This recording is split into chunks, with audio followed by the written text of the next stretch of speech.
let us move on to our next interview because I can see he's there on the looking very good on the video. And of course, if you want to hit the join button on YouTube, you can watch us on the YouTube. You can watch us streaming live, and we are working on making that an option on the app as well.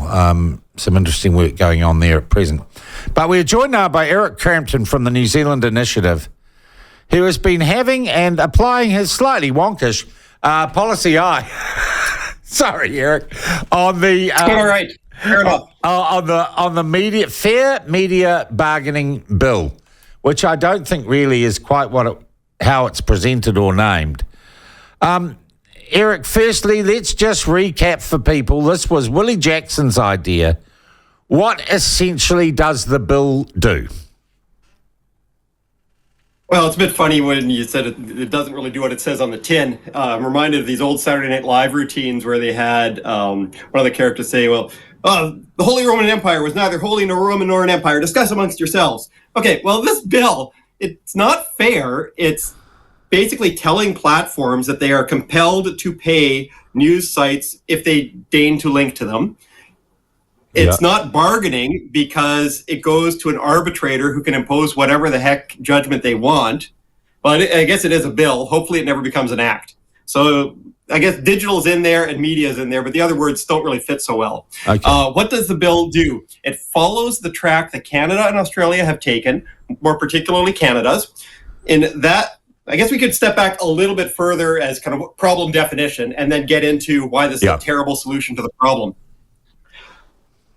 A lot of media companies started running into financial difficulty. This started ages ago when the classified ads hived off from newspapers. That used to be the main profit center for the newspapers, be classified ads, regular ads, then subscriptions. Classified ads went to eBay in the US, went to Trade Me here.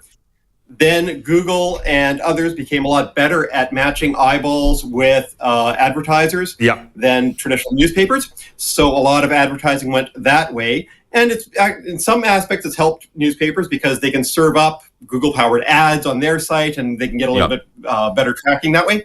But overall, media revenues have gone down sharply.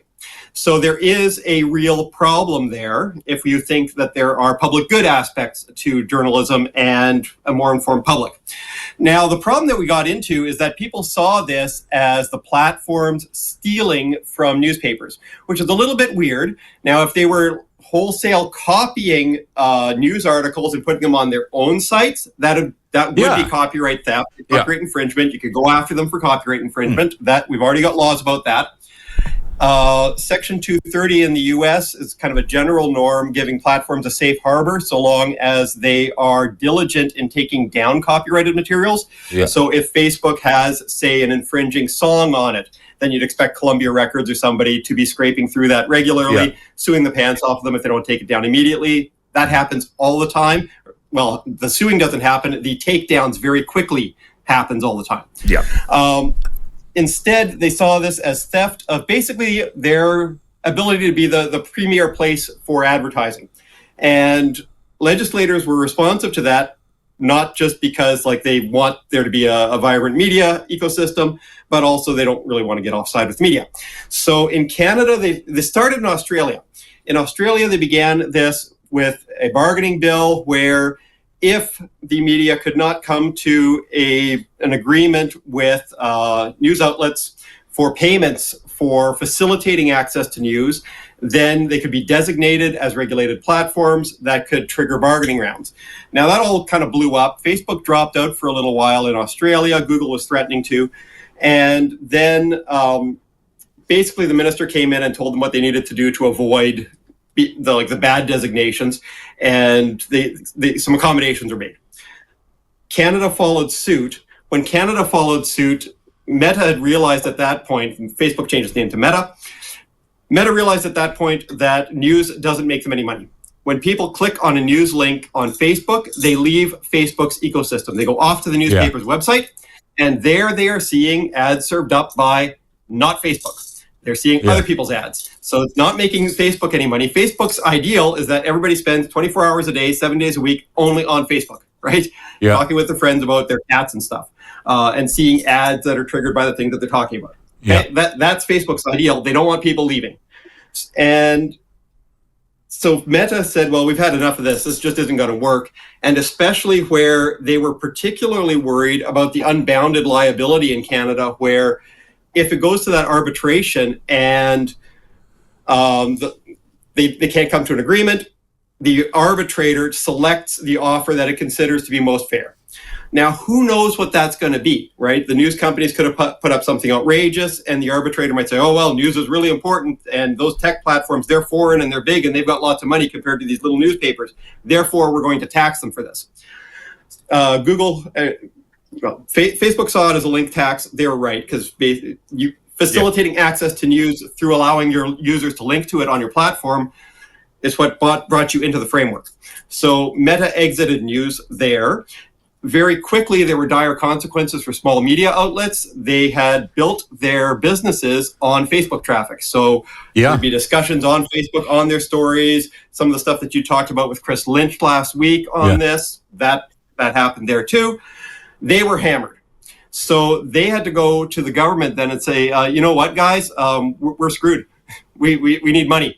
So Canada has a whole pile of different media subsidies, the same way that we do. Theirs are a little more extensive.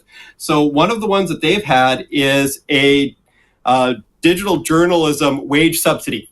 So a qualifying media company can go to the government and say, well, here is our total wage bill for journalists for the year, and it counted up to a cap of about $50,000 per year for journalists. And they could claim back as a tax credit. Hey, just slow down, Eric. Are you telling me that the legislation that Willie was into was introduced in Canada and it had such dire consequence that the Canadian government is now funding media companies with taxpayers' dollars to fix the screw-up they made?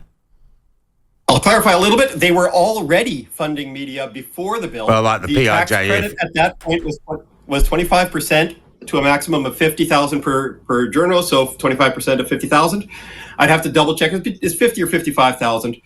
After the colossal screw up of their bargaining bill, lobbying by media companies in Parliament then led to the fall economic statement in Canada last year, saying that they're going to boost the tax credit provided to media.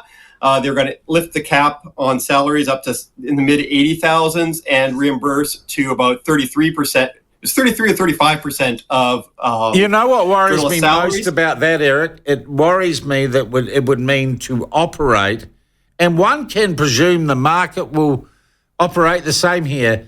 It means to operate as a media company, and I look at the platform and go, we would almost have to take, it wouldn't be economic unless we were taking money from the government. And bang, there goes your independence.